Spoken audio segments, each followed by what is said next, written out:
आज बात 30 से 40 के दशक के famous director actor Sohrab Modi की। हिंदी सिनेमा में सोहराब मोदी लौह पुरुष के नाम से मशहूर थे।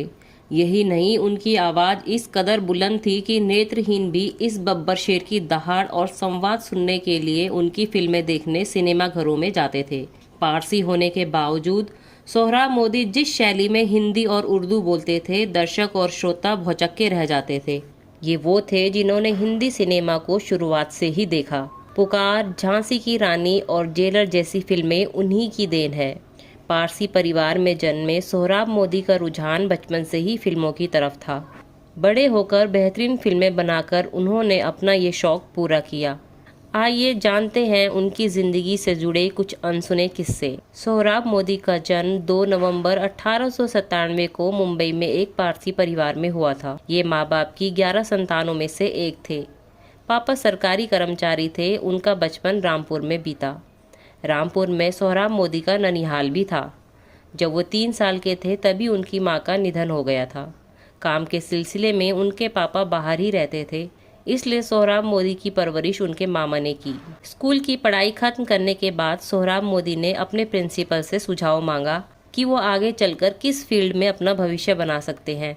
प्रिंसिपल ने कहा था, सोहराब, तुम्हारी आवाज़ बहुत अच्छी है, तुम राजनीति या एक्टिंग में अपना करियर बना सकते हो। बचपन से ही उन्हें भी फिल्मों से प्यार था, तो प्रिंसिपल की बात मानकर उन्होंने एक्टिंग फील्ड में एंट्री ली। पढ़ाई खत्म होने के बाद सोहराब अपने भाई के साथ ट्रैवलिंग एग्जीबिटर का काम करने लगे। उनके भाई ने आर्य सुबोध थिएटर कंपनी की स्थापना की थी, जिसके जरिए वो ग्वालियर के अलग अलग शहरों में फिल्में दिखाते थे। 1924 से लेकर 1935 तक लगातार मोदी अपने थिएटर कंपनी के साथ घूमते रहे। इस दौरान उन्होंने उत्तर भारत से लेकर साउथ इंडिया के सभी इलाकों में फिल्मों को दिखाया। इसी समय सोहराब और उनके भाई ने वेस्टर्न इंडिया थिएटर कंपनी को भी खरीद दिया। ये ग्रुप पूरे देश में टेंट सिनेमा और परमानेंट थिएटर समूहों को प्रमोट करता था। जब सोहराब मोदी के भाई की तबीयत खराब चल रही थी, तब उन्होंने सोहराब मोदी से कहा कि वो अब कंपनी के कामकाज को संभाल ले। सारी जिम्मेदारियों को लेने के बाद 1935 में सोहराब मोदी ने पहली स्टेज फिल्म कंपनी की स्थापना की थी।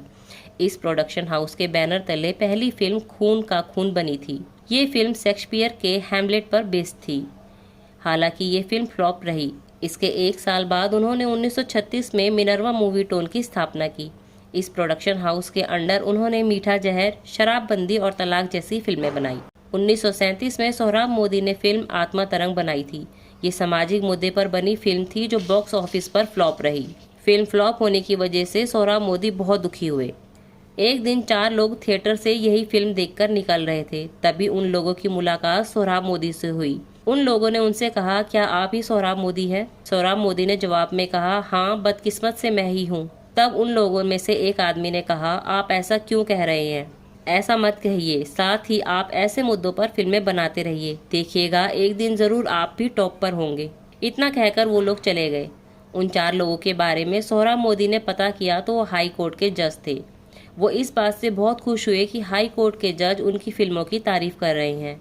सोहराब मोदी की पत्नी मेहताब ने उनके साथ कई फिल्मों में काम किया था। उन्होंने एक इंटरव्यू में इस बात का खुलासा किया था कि फिल्मों के अलावा सोहराब मोदी को कुछ भी नहीं भाता था।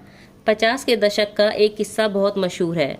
1950 में जब सोहराब मोदी की फिल्म शीश महल को मिनर्वा थिएटर में दिखाया जा रहा था, उस समय सोहराब मोदी भी वहाँ पर मौजूद थे। वहीं पर मौजूद एक आदमी आंख बंद करके पिक्चर देख रहा था। उसकी इस आदत से वो परेशान हो गए। वो सोचने लगे कि फिल्म इतनी खराब है कि वो आंखें बंद करके फिल्म देख रहा है।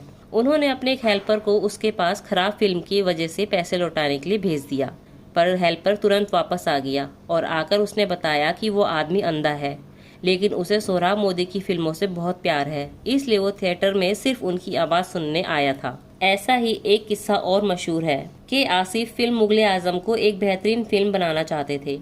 इस वजह से समय और पैसे दोनों की कमी हो गई थी।